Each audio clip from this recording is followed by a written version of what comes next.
गुरु तेग बहादुर जी महाराज के 350वें शहीदी दिवस के अवसर पर आज के इस समारोह में यहाँ पर उपस्थित उत्तर प्रदेश सरकार में मंत्रिमंडल के मेरे सहयोगी सरदार बलदेव सिंह ओलख जी, से दानिश आज़ाद अंसारी जी,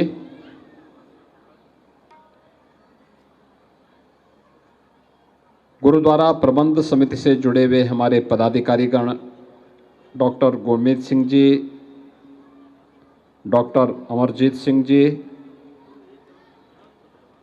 अल्पसंख्यक आयोग के सदस्य श्री परमिंदर सिंह, सरदार परमिंदर सिंह जी,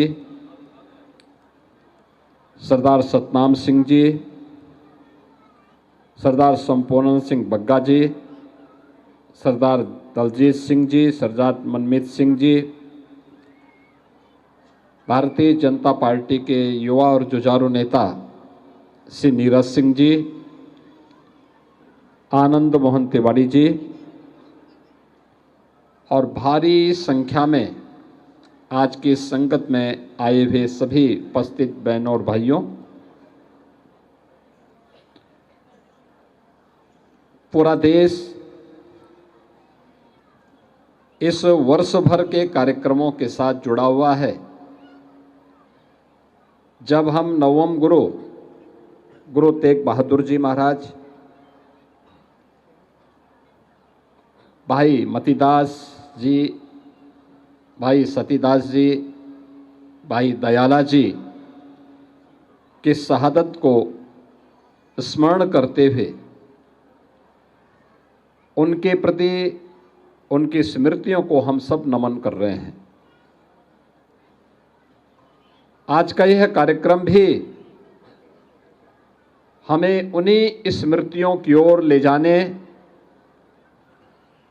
और उन महापुरुषों के प्रति कृतज्ञता ज्ञापित करने का एक अवसर प्रदान कर रहा है। मैं इस अवसर पर उत्तर प्रदेश सरकार और उत्तर प्रदेश की 25 करोड़ जनता की ओर से गुरु तेग बहादुर जी महाराज को,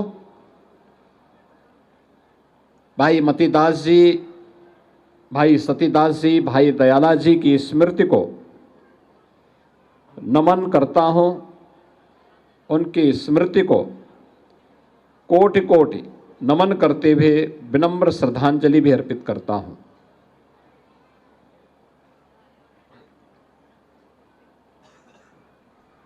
आज का ये दिन हम सब के लिए एक प्रेरणा का दिवस भी है। गुरु तेग बहादुर जी महाराज को इतनी यातना क्यों दी गई थी? क्योंकि उस समय मुगलों ने पूरे भारत का इस्लामीकरण करने की एक मुहिम चला रखी थी। औरंगजेब जैसा क्रूर बादशाह मनमानीपन पर उतर आया था। तिलक को मिटाने के लिए, जनेऊ को समाप्त करने के उद्देश्य से उसने देश भर में तो अत्याचार किया ही, लेकिन कश्मीर में जब उसके अत्याचार की पराकाष्ठा आगे बढ़ी, अफगान खान जैसा औरंगजेब का सिपह सालार वहां जाकर के अत्याचार करने लग गया, तब पंडित कृपाराम जी ने जब कहीं शरण नहीं मिली तो गुरु तेग बहादुर जी महाराज की शरण में जाकर के याचना की थी। याचना गुरु तेग बहादुर जी महाराज के सामने हो रही है, लेकिन गुरु गोविंद सिंह जी महाराज जो मात्र 9 वर्ष के हैं, वो गुरु तेग बहादुर जी महाराज से कह रहे हैं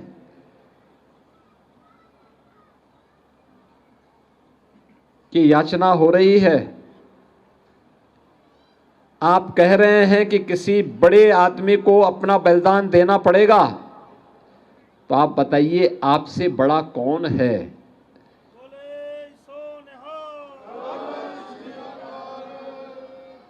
आप याद करिए 9 वर्ष की उम्र क्या होती है। और फिर गुरु तेग बहादुर जी महाराज ने उस अत्याचार के खिलाफ आवाज उठाई। गुरु तेग बहादुर जी महाराज को कैद कर दिया जाता है। भाई मतीदास को पहले यातना दी जाती है, आरे से चीरा जाता है। भाई सतीदास को रुई के बंडल में डाल करके उसमें आग लगाई जाती है और भाई दयाला को उबलते हुए पानी के डेग में डाल करके उन्हें बलिदान कर दिया जाता है। और गुरु तेग बहादुर जी महाराज तब भी अपने धर्म और अपने संकल्प से डिगे नहीं, तो उनके साथ कितनी बड़ी क्रूरता बरती गई।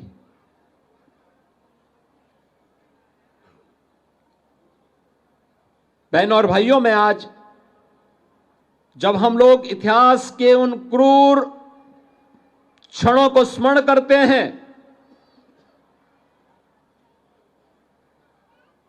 तो हम सबको ये लगता है कि ये यातनाएं उस समय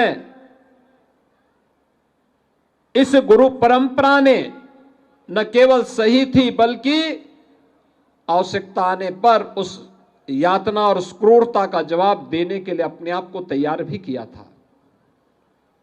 गुरु गोविंद सिंह जी महाराज को जब हम स्मरण करते हैं, मात्र 9 वर्ष की उम्र में जिन्होंने अपने गुरु और अपने पिता को खोया हो, जिनके 4 साहबजादे इस सनातन की रक्षा करने के लिए बलिदान हो गए हों, और दुनिया के अंदर ये बहुत कम उदाहरण देखने को मिलता है। जो गुरु गोविंद सिंह जी महाराज के बारे में हम देखते हैं, एक शहीद पिता के पुत्र हैं, तो शहीद पुत्रों के वे पिता भी हैं।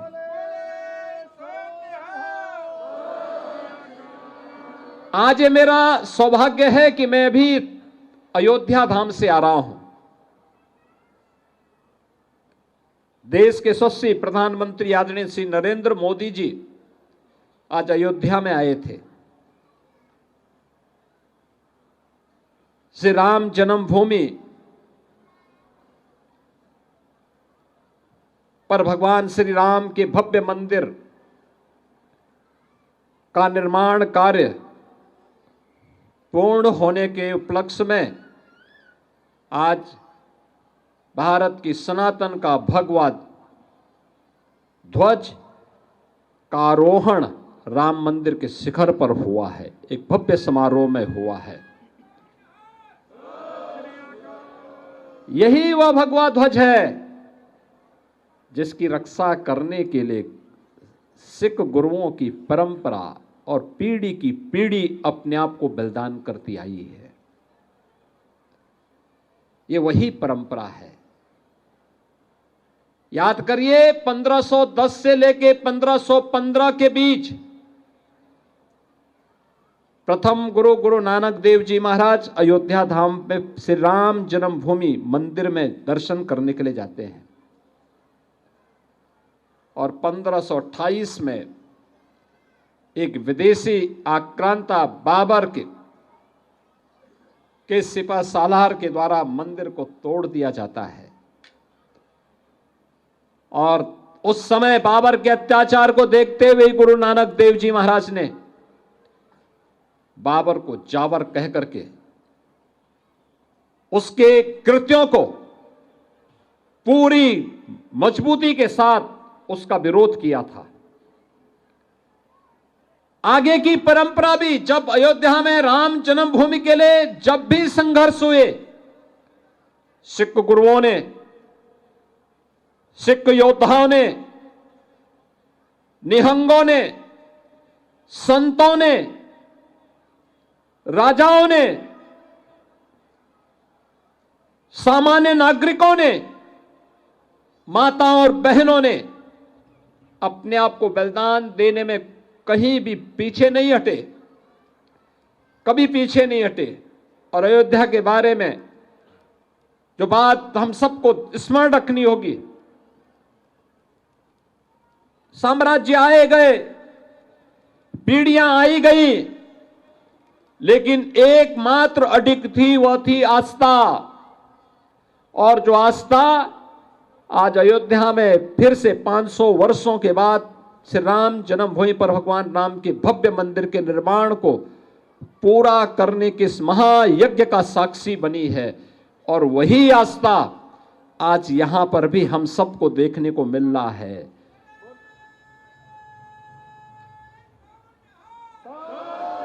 साढ़े 300 वर्षों के बाद भी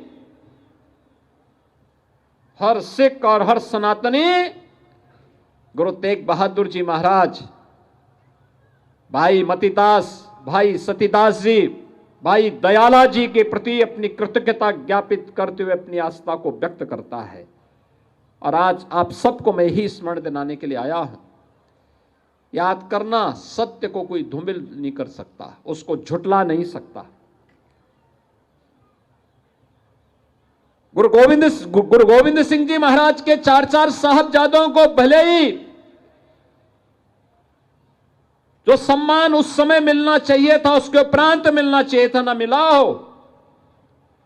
लेकिन 2020 में उत्तर प्रदेश में पहले मुख्यमंत्री आवास में और प्रधानमंत्री मोदी जी ने 26 दिसंबर की तिथि को सदैव के लिए वीर बाल दिवस के रूप में समर्पित करते हुए उन 4 साहबजादों की स्मृति को एक जीवंत बना दिया है। आने वाली पीढ़ी के लिए, हर नौजवान के लिए, हर युवा के लिए ये बनाया है, बताने का प्रयास, ये बताया है कि जो भी देश और धर्म के लिए कुछ करेगा, उसके प्रति समाज इसी प्रकार से कृतज्ञता ज्ञापित करेगा। और वही कृतज्ञता ज्ञापित करने का एक अवसर हम सबके सामने आज का यह दिवस भी है। यह हमारा सौभाग्य है कि लखनऊ को गुरु तेग बहादुर जी महाराज का सानिध्य प्राप्त हुआ था। लखनऊ के याहगंज गुरुद्वारे में गुरु तेग बहादुर जी महाराज का आगमन, गुरु गोविंद सिंह जी महाराज उस समय शिशु अवस्था में थे, और वह स्मृति आज भी उसी रूप में याहगंज में हम सबको देखने को मिलती है। वहां का तेज, वहां का अध्यात्म इस सिख परंपरा के गौरवशाली क्षणों में से एक है। यह हमारा सौभाग्य है कि उत्तर प्रदेश में इन स्मृतियों को और मजबूती प्रदान करने में उत्तर प्रदेश सरकार और भारत सरकार योगदान देने की दिशा में कृतसंकल्पित है। आज के इस अवसर पर मैं आप सबका यही आह्वान करूंगा, हम अपनी गुरु परंपरा, अपने इन महापुरुषों और उन सभी योद्धाओं के प्रति जिन्होंने देश और धर्म के लिए अपना योगदान दिया है, उनके प्रति हमारी आस्था इसी प्रकार से अडिग होनी चाहिए जैसे हमारा एक केसरिया पताका हमेशा अपने अडिग रूप से सदैव हम सबको एक नई प्रेरणा प्रदान करता है, आगे बढ़ने के लिए एक नई ऊर्जा प्रदान करता है। हम उसी भाव के साथ कार्य करेंगे, इस विश्वास के साथ मैं एक बार फिर से नवम गुरु तेग बहादुर जी महाराज, भाई मतीदास जी, भाई सतीदास जी, भाई दयाला जी की स्मृति को नमन करता हूं। आप सबको इस शहीदी दिवस के अवसर पर आपके इस कार्यक्रम के लिए हृदय से धन्यवाद देता हूं। इतनी भारी संख्या में एकत्र होकर के आपने कृतज्ञता ज्ञापित करने और गुरु परंपरा से प्रेरणा प्राप्त करने का कार्य इस विराट कार्यक्रम के माध्यम से कर रहे हैं।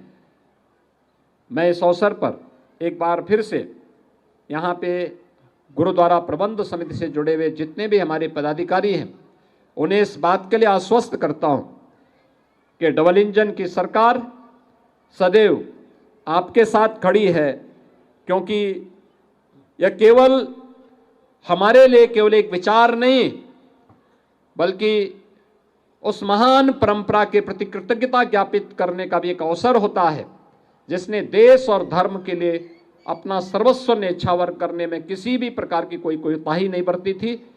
इस संकल्पों के साथ हम सब जुड़े हुए हैं। इस विश्वास के साथ मैं आप सब के प्रति एक बार फिर से अपनी भावनाओं को व्यक्त करने के लिए सीधे अयोध्या धाम से यहीं पर उपस्थित हुआ हूं। एक बार फिर से गुरु तेग बहादुर जी महाराज की स्मृति को नमन करता हूं।